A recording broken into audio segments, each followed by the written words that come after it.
দেশের ৯ অঞ্চলের ওপর দিয়ে সন্ধ্যা ৬টার মধ্যে ঝড়ো বৃষ্টির আভাস দিয়েছে আবহাওয়া অফিস।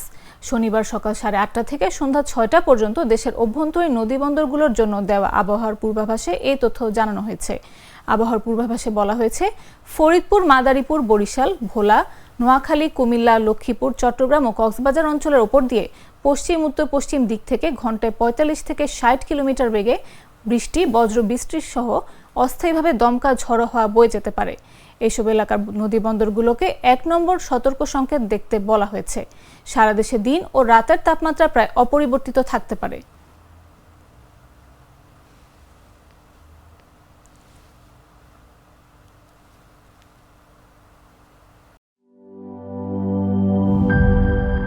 বান্ডেল থাকলে প্রতি সেনমানিতে টাকা বাঁচবে। বিকাশ সেনমানি বান্ডিল কিনে জিতুন প্রতি লেনদেনে।